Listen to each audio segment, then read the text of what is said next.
Praise the Lord. It's a wonderful morning, even though na malamig ang panahon at umagang-umaga ay binuhos ang malamig na ulan. Malamig na ulan. Sabi po ng Biblia, pinapaulan ang Panginoon. Dahil kailangan naman talaga ng ulan, maaaring po yung iba ay hindi na kailangan, pero great is our Heavenly Father. Amen? Papaulanin niya ng pagpapala sa ating pong pangangailangan bawat isa. Sa umagang ito, tayo po ay humanda naman at ituloy natin po ang series po natin. Okay. It's about the love, the light, and light. Okay? So, dyan po sa ating pong pag-aaral. At naka-5 na ba tayo? 6? 5. Pang-anim na ngayon. Okay. So, nung nakaraan, pinagbubulay-bulayan natin po ang buhay ng pag-ibig. Nung nakaraan naman po, before that, ang buhay po ng kabanalan. So, remember po mga kapatid na at the beginning, nagtanong po ako sa bawat isa sa atin dahil ito po ang series natin, ano ba talaga ang buhay? Okay? Ito po yung series natin. Ang buhay ng pag-ibig, ang buhay ng kamanalan. So, ito naman po sa umagang ito ay tingnan po natin kung bakit mayroon pong martilyo. Diba? Sino may gamit niyan? Hukuman. Hukuman. Okay, praise God. Hindi makakaila dahil bilang Pilipino, tayo po ay nataon nga lang naman siguro. Medyo tension po ang bayan po natin na mayroon pong nililitis. But hindi po yun ang pag-uusapan natin. Dahil marami pong nadidivide tungkol po sa dito. Hindi natin pag-usapan, it's about, we have a King of Kings who control the rulers of the earth. Who controls nations. Our allegiance is to our King Jesus. Kasi kung political beliefs ang pag-uusapan po natin, it will divide us. But we have Jesus. Amen? Amen. So, pag-aralan na naman po natin is a life of righteousness. Bakit na ganun, no? Oh? Nababasa po. Nababasa? Okay. Okay. Ba't napunta no? Sige. Yun ang pamagat. Yun na. The life of righteousness. Yun naman. Ang buhay na may katuwiran. Ang buhay ng katuwiran. Ay, ang buhay ng katuwiran. Kasi kung minsan, mayroon po minsan na pagkakamali yung nang, na, sa. Kaya yung translation, ang buhay ng matuwid. Okay, ang buhay ng katuwiran. Katuwiran, righteousness. Okay. Hindi kailanman po ang ating Panginoon ay He hates sin. He hates sin and not the person. God loves people. God loves human being. That's why He wants na gusto niya na manumbalik tayo sa Kanya. So bilang nakakilala sa Panginoon, maranasan natin, makita natin na ang buhay na katuwiran ay, dahil matuwid ang Diyos, ayun yan po yung paligo-ligo. Okay? Pasuray-suray. Para, sulat na naman ni Apostle John, itutuloy po natin. Asan na po tayo? Okay? Nagtapos tayo na nakaraan. Medyo nakalimutan. Absent. Okay. Ngayon naman po, 1 John chapter, kasi patalon-talon po tayo. Marami pong mga verse, and bear with me, dahil marami pong verse natin pong babasahin ngayon. Chapter 2, verse 29. If you know that He is righteous, you know that everyone who does, hindi hudas, you know that everyone who does what is right has been born of Him. Kaya nga, malala yung sinabi ng ating Panginoong Hesus na everyone must be born again. Kausap niya sino bang kausap niya? Si Nicodemus. Si Nicodemus maalam sa batas. Yung mga batas. Pero hindi niya kausap Yung kausap ni Nicodemus, ang kausap niya ay yung the creator of law. The laws of the earth that he cannot understand. Because Jesus exists, the Alpha and Omega, hindi niya kilala. Ang kausap niya yung gumagawa ng batas. If you know that He is righteous, you know that everyone who does what is right has been born of Him. So every man must be born again. Yun po talaga, yung pangalawang pakapanakan. That's why hindi po religion ang born again. It's an experience. You have to experience the Lord Jesus Christ. Okay? Tuloy po natin. Dahil righteousness ang ating pinag-uusapan po dito, sa chapter 3, verse 7, okay, dahil sulat po ni Apostle John, Dear children, do not let anyone lead you astray. Kasi may mga deception. Diba? Dito sa ating pinag-aanan na katuruan na inihiwalay sa katotohanan. Okay? Do not let anyone lead you astray. And he who does, na naman, mayroon talaga naghuhudas, he who does what is right. Ang sino mang gumagawa ng tama, okay, matuwid, is righteous. Just as he is righteous. Yung sinututukoy na he is he. Jesus. Okay? So, makikita natin ang Panginoon sa Kristo ay matuwid. Nabubuhay siya na sa katuwiran. So tayo po bilang nakakilala, born again, sabi nga na, dear children, sabi ng Apostle John, do not let, huwag nyo hayaan na kayo ay ma-deceive o matangay na naman dito. That leads you go and astray. Kasi kung minsan, mayroon po tayong nakikita na atala natin, ay, ito, lumilis na tayo sa katotohanan. May mga nagangaral, may mga propeta, may mga tuturo, mayroong mga bulaang propeta at bulaang tagapagturo, at nakikita nyo naman yung maling katuruan, kaya kuminsan marami pong nasisila. Lead to astray. Kaya sulat na naman niya, Apostle John sa mga taga-Epeso, doon sa simbahan na yon. So, sa umagang ito po mga kapatid, ituloy natin ngayon. Dahil sulat naman ito sa mga bakit ito ba'y napapanahon sa atin ngayon? He who does what is right, tingnan po natin, yung sino mang gumagawa ng tama ay matuwid. He who does what is right is righteous, just as he is righteous. Tayo po ay manalangin. Naman namin Diyos, salamat po Panginoon Diyos. Lord, there are doctrines po Panginoon na kung minsan ay hindi namin kayang unawain na intindihin. But alam namin po, Panginoon, ang banal na Espiritu ay siyang magpapaunawa sa bawat isa sa amin.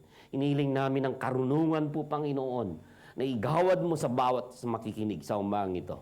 Ano ba po, Panginoon, ang pangangailangan mo emotionally, spiritually ng bawat isa, katagpuin mo, O Diyos. Nagpapasakop kami sa kapangyarihan mo, sa kadakilaan ng iyong salita, na siyang magbabago naming kaisipan upang hindi kami masila sa anumang katuruan in the systems of this world. In the name of Jesus. Amen, amen, amen, amen. Praise God. Okay. Over the several weeks, po mga kapatid, nakita natin, marami po tayo na pag-aralan dito, big issues kung paano tayo lumakad.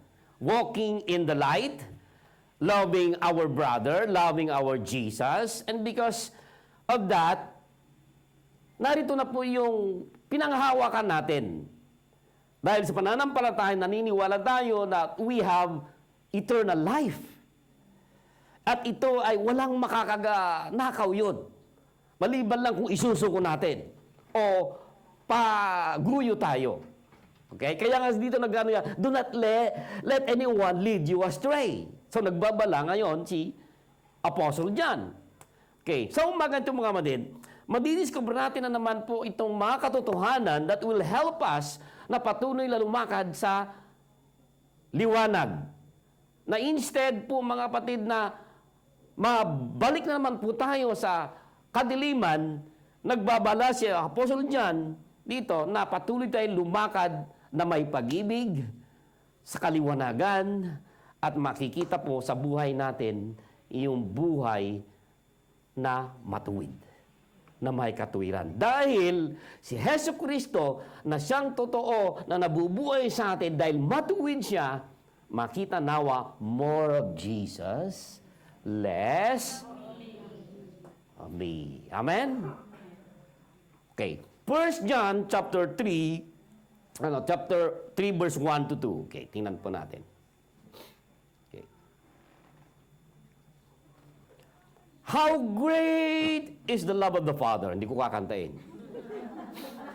Bigla kayo na. How great is the love? Praise God po sa music ministry po mga kapatid. Tingnan po natin na yung the worship mga kapatid that prepares our heart para maunawaan natin po ang salita ng Diyos. Ito naman na, dudugtong na, how great is the love the Father has lavished. Na naman po, anong tagadong lavish? Oh, labis. Has lavished on us that we should be called children of God. See, how great. Bakit? Because we are children of God. And that is what we are. That is what you are. See, kinukunpi na naman ni Apostle John, what we are. And the reason the world does not know us, kasi kahit anong ipapakilala natin na tayo ay Kristiyano, hindi nila kilala. Okay? Thus, the world does not know us is that it did not know Him. Kasi hindi talaga nakilala, kaya ipapakilala natin eh. Okay. Dear friends, sa verse 2. Dear friends, now we are children of God, na tayo ngayon anak ng Diyos, and what we will be has not yet been made known, but we know that when He appears, na pag siya'y magpapakita, we shall be like Him. Ito na po yung sabi na second coming. Kapag siya ngayon po ay magpapakita. For we shall see Him as He is. Wala naman tayo noon, di ba? Magpapakita muli. Papakita. Second coming. Ngayon, hindi na po yung pag-usapan natin. Mawawala po tayo sa teksto natin. Look at what John is telling us here. Sabi po niyan, dakila ang pag-ibig ng Panginoon. Great is the love of the Father. How great is God? How great is God to your life? Amen? Things that you cannot comprehend. Na hindi mo kayang ipaliwanag. Kung minsan natutulala ka, yung kadakilaan sa ng Panginoon. Yung pag-ibig ng Diyos, na akala mo hindi ka deserve. And that is a grace again. Kaya dito sa verse 1. And then, sabi na naman ulit sa verse 1 lagi, sabi niya, yung pag-ibig niya has been labis-labis. Labis-labis na naman yung pag-ibig niya sa atin. And then, we are called a children of God. Minsan mayroon kayo narinig, anak ka ng... Diba? Kung minsan kayo nagagalit, anak ka ng... Kung ano nasasabi natin eh. Minsan parang kinukurse natin eh. Anak ka ng Panginoong Diyos. Amen. Palitan ka, anak tayo ng Diyos. We are children of God. Minsan ka bakit pa yan, anak ka ng tatay mo? Oh, sige ma'am, anak ka ng tatay mo. We are children, anak tayo ng Diyos.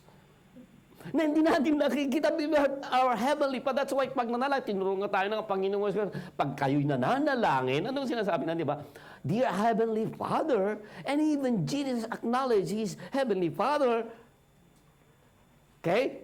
So John tells us now that we are children of God. Dito sa verse 2 again, makikita natin na patuloy po na nagko-confirm na tayo ay anak ng Diyos.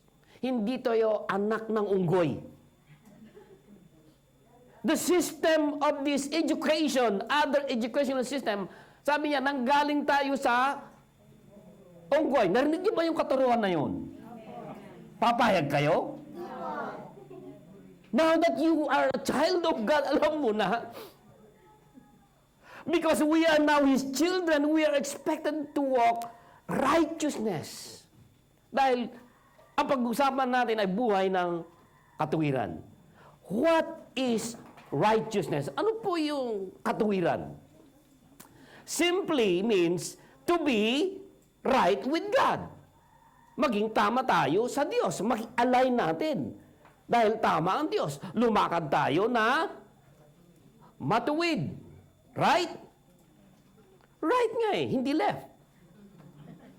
Hindi mangangaliwa. Ang pangit pakinggan, di ba? Nangangaliwa siya, no? Ang pangit pakinggan, di ba? Nangangaliwa. So when we are born again, we are adopted to God's family. Kaya nga, born again. Dati, ang ama natin is the devil. Devil. Kasi likas na sa kanya. Kasi nga devil, tanggalin yung D. Evil pa rin. Kahit ano ba, the devil, ang ginagawa niya, evil, kasamaan. Likas na sa kanya yung magsisinungaling. At iyon po yung ama natin. Dati na hindi pa natin nakilala. Ngayon, we are now born again. Okay? We have now a new family. Okay? The new spirit, when the Holy Spirit filled us, nagpapatunay na sa atin na, oy, anak ka ng Diyos. Kung may magsasabi, anak ka ng tupa, anak ka ng, hindi, anak ako ng Diyos. Although you have a biological, but I'm speaking spiritual, my Heavenly Father who art is in heaven. You are a new creature, a new person in Christ. Because we have repented and been adopted in the family of God, automatically, when you receive the Lord Jesus, you made righteous. Kasi, nung bago natin tinanggap si Yesu Cristo, we are sinful, have a sinful nature, but we must learn. Ngayon, dahil we are adopted in your family, kailangan natin na matutunan yung lumakad na may katuwiran. Matuwid. Amen? So, medyo mahirap yata ang tong pag-iusapan natin ha. And that is why, si Apostle John, tinasabi na naman niya dito, Dear children, you should not practice and allow yourself to be associated with the things of this world, the devil. Kasi kung minsan, nasa trabaho tayo, mayroon po tayong minsan, hindi natin namamalayan, we associated with them na kung minsan kapag nagmura sila, oh, ganda, tumapalakpak pa tayo. Di ba kung minsan, yung, halimbawa yung anak mo na lang, inutosan mo, anak, pabili ka naman ng ano, yung may napapansin ba kayo dyan, na anak, pabili ka ng ano nga dito, pabili, ano yung pabili? Pabili ng sigarilyo. Eh, siyempre, di alam magsindi, di ba? Sindihan mo na, natututo na. Anak, magbalik mo, sindihan mo na. O di, batang-bata pa lang, natututo na. Pag narinig nyo ba ang iyong anak na nagmura, natutuwa ba kayo? Pero maraming mga nagtatalumpati, nagmumura, pinapalakpakan.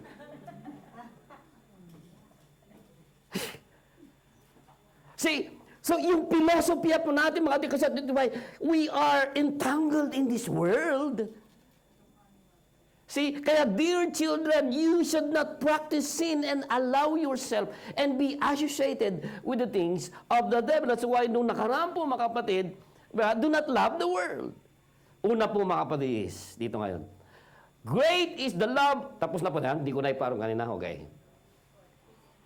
Nauna nga lang kanina, nauna ko na, di ko na napindot. Ito po yung apat na, kanina, okay.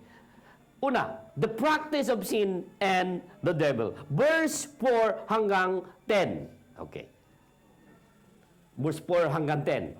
Dito po makita na everyone who sins, sabi po dyan, everyone who sins, break the law.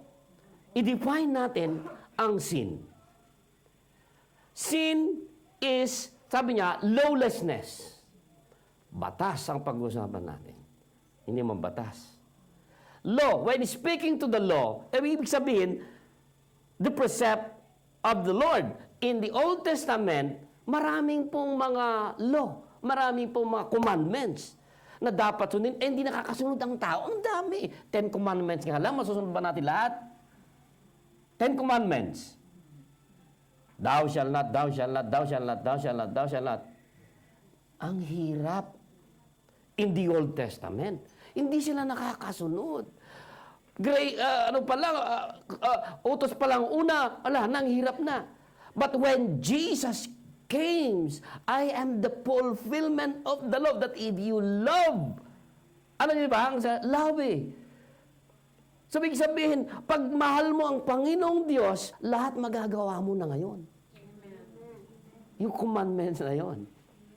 That everyone who sins breaks the law and acts in a lawless manner. But Jesus appeared, was made manifest and take all away, all the sins. So, I did not came, sabi ng Panginoon, hindi ako naparito to abolish the law. No. I am the fulfillment of the law. Naginaan mo rin? So remember, you are not just any child of God, but you are a child of the Most High God. That's why great, di ba? How great is our Father in heaven. Remember po mga kapatid, that your father, your daddy, ano man ang tawag nyo? Anong tawag nyo sa inyong mga earthly father? Daddy. Tatay, sa mga Ilocano, tatang, nanang, diba? Kung ano man ang tawag nyo sa inyong mga tatay po, di ba? Yung father figure nyo. My daddy is a creator of this earth. Created the universe and put the stars hanging there na hindi nalalaglag. Isipin po natin, and in the earth, mayroon pong tinatawag na law of gravity, physics. Hindi, ang hirap nga. During your high school natin, physics, and there's a mathematics equation of the equation. Di ba, the force times the tangent. Hindi natin, hirap yun, di ba? Maraming mga batas. Law of nature na tinatawag. My daddy our Heavenly Father created the universe to put in the sky and created me in His own image. See? Yung Heavenly Father ko. But we must also live a lives that my Father, earthly Father, ay may rules. How much more my Heavenly Daddy, my rules. That if you will not live in accordance with the rules of your Father, mayroon pong pagtatama, pagtatalima. Nakuha natin mga kapatid. So which means, His children, we must not keep on sinning and breaking the law. Kasi sa loob ng tahanan ay mayroon pong rule.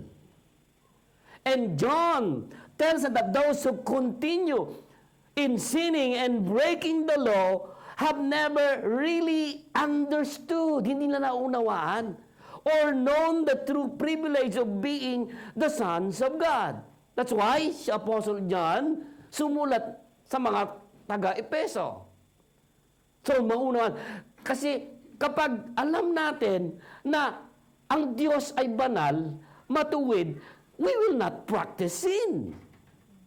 Amen? Pero, ang diablo, dahil devil siya, tanggalin niyo yung D, evil pa rin ang ginagawa niya. And sometimes we are entangled. Kaya nga si Apostle Peter in the book of Romans, di ba? Huwag natin hayaan na, di ba, yung takbo ng sanlibutan na ito ay maipit tayo. Kasi naiipit nga tayo kung minsan eh. In our decisions, sa trabaho, kung minsan ay yung mga coarse jokes, green jokes, red jokes, ano mga klaseng color na mga jokes na yan. Don't be, sabi niya, kaya nga sabi na po sa dyan, huwag tayong pasasila. Don't be fooled by people who tell you na maliit lang na kasalanan naman yan. Okay yan. Okay. Pero sa Nihongo, okay. Malaki yun. Nawawala tayo, no? Yung malabo, malinaw ba? O yung malinaw, lumalabo. So don't let those who want bring you down because you are doing what is right. Sa trabaho na lang. Ay, wala si boss. Ba? Wala si boss. Oh, walang nakatingin. Anong ginagawa natin minsan? Ay, hayaan mo na yan, wala siya, no. Kapag wala ang pusa, while the, diba? Ano? While the cat is away, the mice will play. Wala siya, no. Pero kapag dumating bigla, parang nagkakaripos, taranta, kala mo, busy-busy, no. So, yun na lang po mga kapatid, napakaliit po mga kapatid. So look at what John tells us. He who does right is righteous. And he who does what is sinful is of the devil. Di ba sabi niyan? So there is nothing in the middle of this, no room for discussion, wala nang discussion para pagtalunan kapag sinabi ng Panginoon that we must live a righteous life. To be righteous, we must do what is right. Kung ano ang tama. If we do not do what is right, tayo nagkakasala. Ulit-ulit, logic ba yan? And we are sinning, tayo nagkakasala kasi we break it. At ang sabi din ng Apostle John, we are of the devil. Kung minsan, gumagawa tayo ng evil things. And if we refuse to do what is right, then we are not children of God.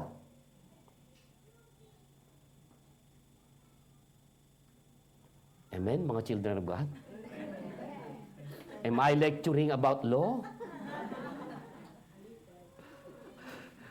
And if we do not, ngayon, and if we do not love our brother, we are not children of God. I know that sounds very harsh, itong sulat na Apostle John, but dito, we can repent dahil we can ask forgiveness. Nandyan po ang kapatawaran sa panapag-aralan natin, mga kapatid, but it is better than not to sin. Di ba, mga kapatid?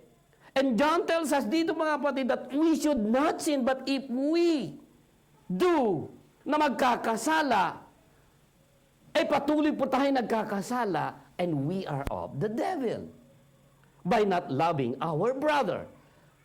See, na kung minsan naprapractice natin ito, hindi natin namamalayan. Okay. Tingnan po natin yung pangalawa, mga kapatid. Okay. Love against hate. Verse 11 to 15. This is the message you heard from the beginning, that we should love one another. That if you not love one another, ibig sabihin, you are not the children of God. Do not be like Cain. Nagbigay ng halimbawa. Sino ba si Cain? Kapatid ni Abel. Okay? Asan na si Abel? Okay. Verse 12, do not be like Cain. Sabi ni Apostle Paul, do not be like Cain. Again, sabihin, si Apostle John, alam niya, nagbabasa siya, may devotion siya. Okay.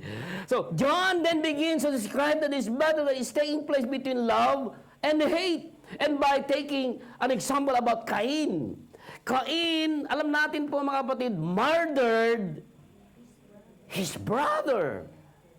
Okay? Why? Because yung kilos niya, his actions were evil. Siguro, sabi niya, bakit? Maring inaiinggit. Bakit si ako hindi. So, sabihin natin mga kapatid. Ngayon, because his action was evil, and tingnan po natin as we strive to live a life of righteousness and holiness in this world, do not be surprised if people hate you. Why? Because you do what is right. Sometimes when you do what is right, people will hate you. And they will promote hate. Di ba? Nakita natin. Kita nyo ulit, in this world, as you do the right thing and make the right decision, do not be surprised if your friends, or even your family will be against you. Against sila sa iyo. Napag-aralan natin, sino ba yung mga against, yung mga opposition? Okay? The devil always. But I'm speaking not yung kasalanan na ginagawa po natin na tayo, but spiritually, as like Jesus told us, Matthew chapter 10 verse 22, all men will hate you. All men, sabi ng Panginoon, all men will hate you because of me. Okay? Will hate you because of Jesus. Will hate you because of your faith. Ay anak, titiwalag ka na sa ating pong relihiyon. Narinig nyo na yun. Naranasan nyo pa ba mga kapatid na kapag ganun ay nangyari ay they will hate you? Para kang itataboy na? So they are promoting hate. Okay? But because all men, sabi daw, will hate you because of your faith in Christ Jesus. But he who stands firm in the end will be saved. Think about this story po mga kapatid na example ni the Apostle John. Cain hated his brother because Abel, yung brother niya, did what is right unto God. Anong pakialam ko? Basta ang gagawin ko, tama. Amen? So dito mga kapatid, the same is true to those who will hate you because you are living a righteous life. They do not necessarily hate you, but really they hate themselves. Sarili nila. Yung mga kuminsan. Because their own conscience is telling them that they are sinning and working of the devil. Within the devil. Kasi kuminsan kapag tayo natutuwi, lumalakad sa mga katuwiran, minsan, nako-compromise tayo. Kaya minsan bumibigay tayo. Ba't sinasabi na Apostol Paul? Stand firm. Amen? Sabi ng Panginoon si Christ, stand firm. So that in the end, we will be saved. That's why salvation, hindi porke mga kapatid na nung nakilala mo na ang Panginoon, ay wala ka namang dapat mayroon kang gagawin. Mayroon lang kunting pagsubok ay natumba ka na. Hindi na ako magpatuloy kasi ititiwalag na daw ako sa pamilya namin. Okay? Magbe-break na daw kami ng aking girlfriend o boyfriend. I-divorce na daw ako. Ama? And then sometimes po mga kapatid, and even your loved ones, Sunday ngayon, family day ngayon, Monday to Saturday, trabaho ng trabaho, dapat dito ka. Narinig niyo na yun?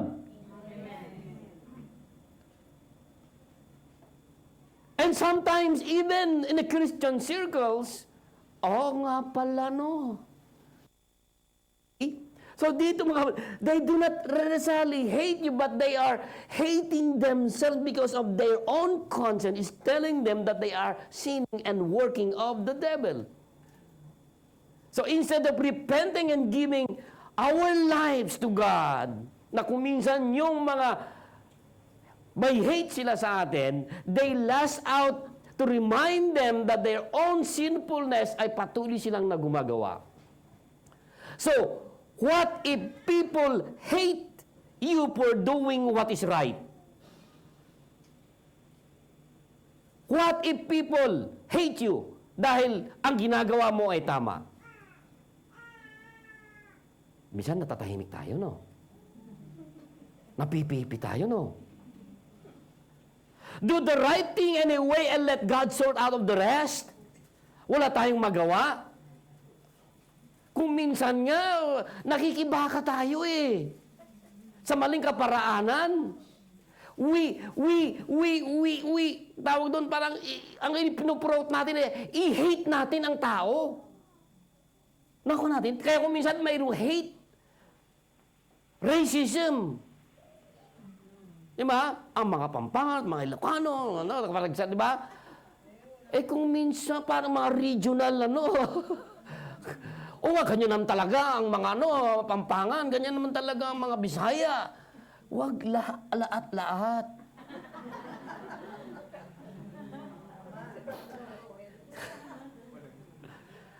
And John tells us that anyone who hates his brother, ano po ang sinasabi din ni John? Anyone who hates his brother is murderer. Ang murderer lilitisin. Tama? Mamamatay? Nako, mahirap na yan. Lilitisin nga lang. Sure, you may not kill someone, but by hating someone, you have committed a sin murderer. And you will not inherit eternal life. Let me ask you something, mga kapatid. Are there people in this world you hate? Huwag kayong tumingin dito. There are many peoples you hate. Yung boss ko, hate ko. Pag gusto ko lang pagsahuran.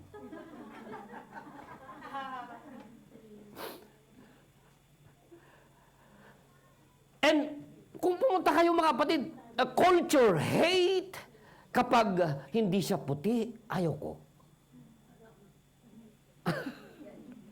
Kapag puti siya kasama, kapeder ko, di ba? So hating in this manner is, in Jesus' book, in Jesus' law, is murder. Di ba sinabi ni Apostle John? So that we must repent and ask the Lord for forgiveness to love our brother in Christ. But the context ni Apostle John is to the church. To the church in Ephesus. I wish I could give you a simple 1, 2, 3 plan to loving other people or loving your brother inside the church. But sometimes, kapag mayroong grabe naman yung ginawa, may unti-unting hate. Naku natin mga kapatid. See, you will have to choose to love people even those who are different from you in a view or things you do not have.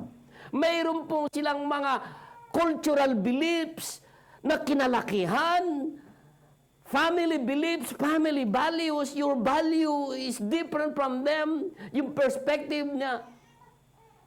That's why po mga kapatid, kuminsan nagkakaroon ng division because of these feelings, but we are one in Christ. Hallelujah. Recognize we have differences. May kanya-kanya tayong panlasa. And love, sabi doon, love each other despite those differences and ask Jesus to help us love my brother. The reason we have so much violence, na maraming mga violence around us is because we are a people of enjoying hating one another. Kaya sa Amerika na nga lang po mga kapatid, di ba? Mayroon po mga, mga protesta, hate towards each other. But hating our brother is murder, sabi ng Biblia. And it leads us to all sorts of evil against humanity. And in the end, we are only trying to destroy what is right and good. And when this happen, tayo po ay talunan. So what is the answer? Ang pinag-uusapan natin, love against hate. That's why, kung gagawin natin, dahil how great is the love of the Father, we sing, but we promote hate. Hindi nagmamatch. Pangatlo po mga kapatid, love and generosity. Verse 16 hanggang 19. This is how we know what love is. Jesus Christ laid down His life. And we ought to lay down our lives for our brothers. Ano ba sa Tagalog yung lay down? Lay. Ha? Ialay yung buhay natin para kanino? Ito sa binabasa natin. For our brothers, lay down. Isahalang-alang natin. Ang sabi niyan, so we all talk about how Jesus laid down His life. We all listen to how this one man, Jesus Christ, who was God in the flesh, sacrificed Himself so we, tayong makasalanan, could be forgiven and granted an abundant life, eternal life. We love to hear about somebody else who gave himself or herself, but John, hindi tumigil dito. Ang sabi na naman po dito, we ought to lay down our lives for the sake of others. And John tells us dito that we should not just love in the word or in tongue, but in action and in truth. Verse 17. If anyone has a material possession and sees his brother in need but has no pity on him, how can the love of God be in him? So kailangan ng action. So basically, John is telling that if we see our brother na nangangailangan and we are able to help sa kanyang pangangailangan at hindi naman tayo kumilos, ano po nga niyo? Tama ba to? Tayo po, ngayon, hinuhusgahan natin ang ating, hindi minuhusgahan, kundi deep inside, the Holy Spirit and my spirit, my conviction, ito ay nagtatalo. Should I do this right? Should I do this? Shall I do this? Shall I do this? So basically, what I am doing to lay down my life, what I am doing to help my brother in need, to be perfectly honest po mga kapatid, I am not doing what I can. Kasi ang hirap nga eh. I need Jesus. I need Jesus. You need Jesus. We need Jesus to help me to love my brother. Just like Cain. Kaya nagbigyan ng kasimbawa siya ng Cain. Cain is the picture of selfishness. And while Jesus is the picture of selflessness. I want to be like Jesus. But the systems of the world, gusto ako na magiging star. But in the picture of this worldly system, nahihirapan talaga ako. But I need Jesus. We all need Jesus. Amen? Si Jesus lamang ang kasagutan. And He assures us.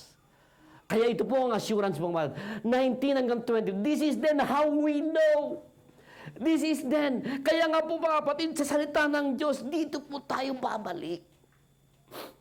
It is not, marami po tayong mga belief at mga gusto. No po mga kapatid. Wag, tingnan po natin ang Biblia. Sometimes we struggle to believe God. To believe God would love us and use us to because we don't know, kasi hindi natin naiintindihan ang ating sarili. And John tells us that we should practice ang totoong pag-ibig. Not just only a lip service and whenever our hearts condemn us. Kaya nga nandun ngayon yung banal na Espiritu is there.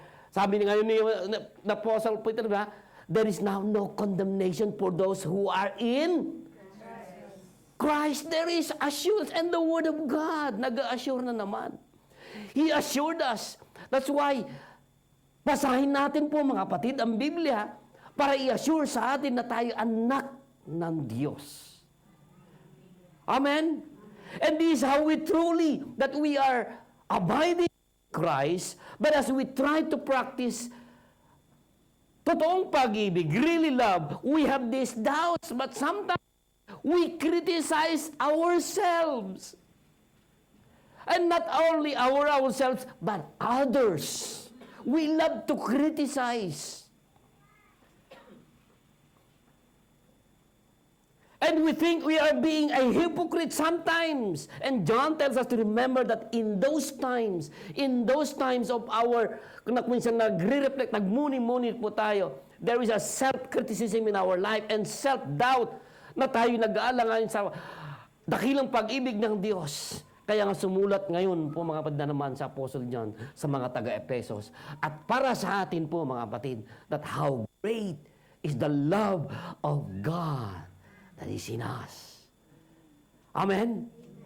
So when we have taken care of these things, we can come into the throne of grace boldly. Anak ako ng Diyos. I have my Father. So we can come into the throne of grace with confidence. Sabi na naman po. And when we can go into the throne of grace and lift our hands with confidence, knowing there is nothing between me and Jesus Christ, and that is called righteousness. Because I can receive forgiveness. Ito ang buhay na may katuwiran. What we are doing, the things that pleases God, are the things that please God. Kasi gusto natin mabigyan ng kaluguran ng Diyos. Believe in Jesus, loving my brethren. Naniniwala ka kay Kristo, ipakita mo. Kaya nga dito pinapakita sa mga kapatid, whenever our hearts condemn us, ngayon kapag kinokondemn na tayo, be assured po mga kapatid that there is forgiveness. Hallelujah. Are we sa ating pag-aaral po mga kapatid? The world is promoting hate. That's why minsan may mga gobyerno, ang itinalaga ng gobyerno, kaya may gobyerno, government, in a nation, a certain society, mayroon pong government so that the people will submit. Amen? But sometimes, yung mga tao, dahil they will not submit, they will rebel because of their feelings, of their emotions. They know na I am right, but please, pumunta tayo dito sa salita ng Diyos mo mga kapatid. Our God is a God who controls the universe. He is not the God of chaos, but He is the God of order. He controls your emotion. Kung mangyayari man yung hindi natin gusto, panukala pa rin ng Diyos. And did you know that in the panahon ng ating Panginoon sa Kristo, a Roman Empire, a king, a king who has a devil mind, and yet Jesus submit to the government. Naalala niyo po mga kapatid? And even Jesus Christ, a sinless God, walang ginawang kasalanan, and yet, pinaratangan siya na rebellion. Because the people says, He is my king. And once you said that He is your king, there is a self-government in your heart.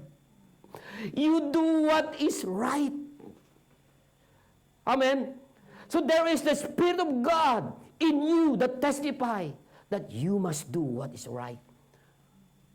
So don't promote hate, but promote love. Amen. The church is the avenue that we will portray that we are the salt and light of the earth. That instead promote chaos and problem and hate, we must promote love. Amen. Sa panghuli po mga kapatid, na makikita natin, dear friends, hindi na yan, dahil napakarami po mga, the Spirit of God and the Spirit of Antichrist. Remember po na pag-aralan natin nakaraan, who is the Antichrist? the one who opposed Jesus. And while you are a child of God, and sometimes you oppose the works of Jesus Christ in your heart. We know, sa verse, kung babasahin po natin mga kapatid, nandyan po yung, dear friends, do not believe every spirit. Do not believe every spirit. At kung minsan naniniwala pa tayo sa mga hindi pa nakakilala sa Panginoon, sino? Kaya sometimes behind those who post. Ngayon, mandaming online, di ba? Post ng post. Saan nang galing yung? Kaya nga, do not believe every spirit. Do not believe. But test the spirit to see whether they are from God. I'm not talking po mga kapatid na kapag kayo nag-post, saan nyo nang galing yan? But, because many false prophets have gone out into the world. Dinefine po natin mga kapatid yung mga antichrist nung nakaraan, di ba? Antichrist, the one who opposed Jesus as the Messiah. See, we know we have the Spirit of God. We know we are abiding in the presence of God. We know that we have assurance of salvation as we give. But there will always be those who try to convince you that Jesus Christ is not the Savior. We always, and the world system tries to persuade us that living a righteous life ay makaluma na yan. Kung di makaluma, ang tawag nila, walang saysay. Ay, nakakaantok yan. Ay, nakakaano ang buhay Kristiyano. Irrelevant ngayon. Sa panahon ngayon, sa panahon ng digital age. And John tells us that because there are those who will try to persuade you to give up on Jesus. That's why this is how you can recognize the Spirit of God. How do we test?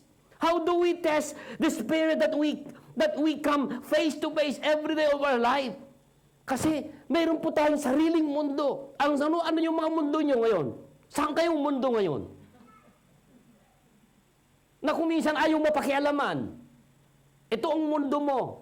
Alam niyo kung minsan mayroon tayong mga sphere of, ang tawag doon, kung saan ay yun yung kaharian natin, that someone will to intrude in our responsibility. Kaya kung minsan, overlapping ka.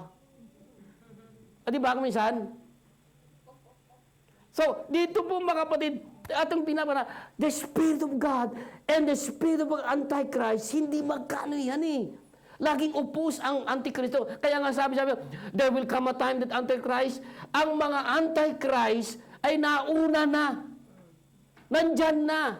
And those who do not believe the works of Jesus, ay Antichrist. And those who do not love His brother, ay Antichrist. See? How to test? Tingnan po natin mga kapatid. How to test? Una po,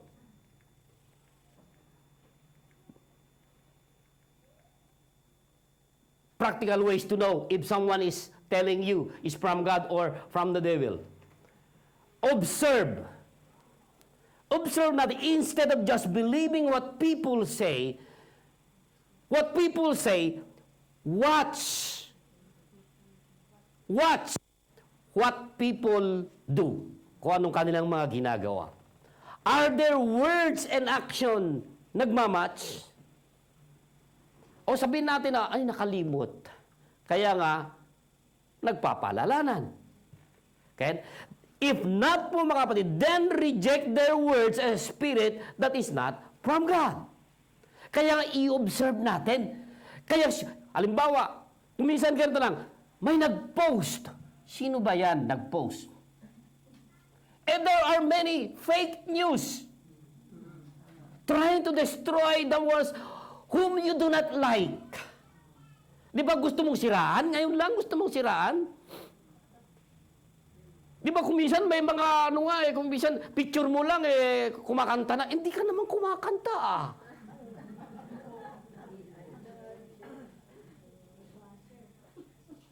Naku kayo. Minsan, hindi naman katawan ko yun ah. Bakit ganun ang katawan ko? Ang talino ngayon, ang mga AI. Pinag-aaway ang mga nagmamahalan. So, tingnan natin, kaya nga observe po natin mga kapatid, if this is the Spirit of God. Pangalawa po mga kapatid is, the flesh ay ating pong susuriin. Does the person or the preacher speaking and preach that Christ is Savior? But dito sa sulat na ito, kasi hindi sila naniniwala si Kristo ay pinanganak sa laman. Hindi sila naniniwala. So if then reject their words as a spirit that is not from God. So matetest po natin ngayon. Pangatlo po mga kapatid, para makakilala, the Word of God again. Basahin nyo na lang po mga kapatid yung mga nandun ha. Do the things people or preachers are saying consistently with the Word of God? If someone tells you, if I am going to tell you that I am the Son of God who will save you, medyo taliwas tayo sa doktrina. I cannot save you. And I do not know your problems. Kapag hindi ko kayo sasagot lahat, mas matalino ka pa kayo sa akin eh. Mas marami kayong nalalaman. Amen? Nakuha niyo mga kapatid, limited ang kaisipan ko. Limited ang talino ko. But the God who forms this universe is unlimited. Kaya nga, great is our God.